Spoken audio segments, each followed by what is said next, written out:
Hello, and welcome to part 6 of this 10-part master series on running an e-commerce replatform. We're going to be talking about building out a total cost of ownership cost model for your project. So first of all, why do we need to build a TCO? Well, it's absolutely important to understand how much the platform is going to cost, not just initially up front to build, but also over the lifetime of it. So what is going to be your ongoing capex and opex costs, and how does that change as you scale the business? So as you grow from a few hundred thousand to millions into tens to hundreds of millions, what does that do to your cost base? Really, really important, because you can then start to plot out the cost of the platform as a percentage of your GMV, your gross merchandising value, to look at what the relative proportion of cost is to the business. Something that your finance teams will really, really welcome, because it gives them greater transparency of costs and how costs change over time. So the first thing we need to do is year one, you need to build out your initial build costs. So that means you need to split out the cost for discovery. So discovery is that series of workshops and deep dive from turning a high-level scope and MVP business critical requirements definition into a fully fledged functional specification that can be signed off for the business. So that's building out user stories, use case models, etc. I recommend splitting out and getting people you are going to potentially work with to allocate a budget that actually can understand how that is separate to the actual build cost.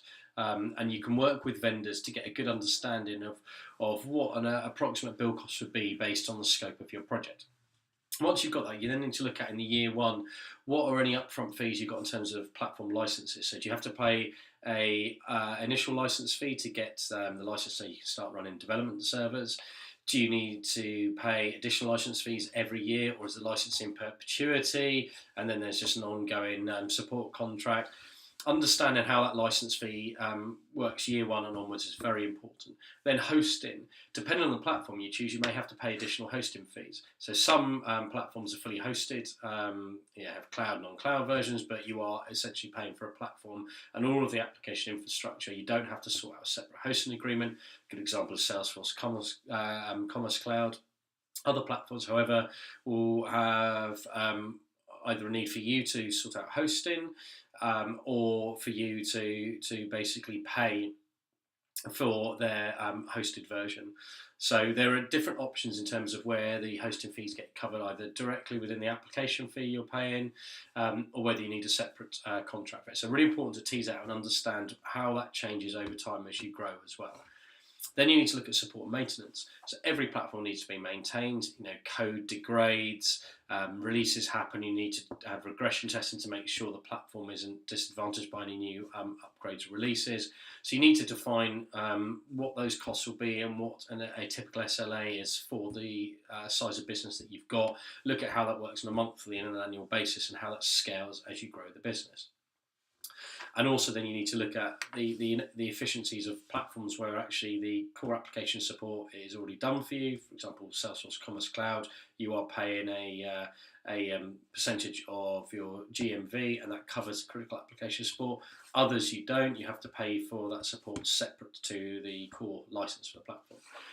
Then you need to allocate a budget for ongoing development. So business as usual enhancements, little site tweaks, the kind of day-to-day stuff where you want to enhance the wish list and add this particular bit of incremental functionality, versus critical strategic projects, such as you're going to integrate with a new ERP in 2 years' time. Therefore, you want to allocate an estimated budget for what that will cost based on using the platform. And when you're doing your platform evaluation and shortlisting, you can speak to the vendors and get indicative costs for how much it is to roll out significant projects versus like day-to-day tweaks.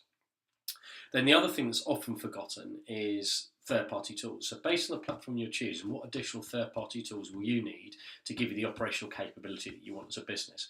Then look at and speak to those third-party tool providers to find out what licensing costs or costs as a proportion of traffic and revenue will you need to pay, and then you can model that again from year one onwards. Really important that you build this out over I typically recommend it over 3 to 5 year period, because you can very quickly see the difference in the platforms where something might look really cheap up front, but over the total cost measure of 5 years becomes much more expensive and even at times prohibitive.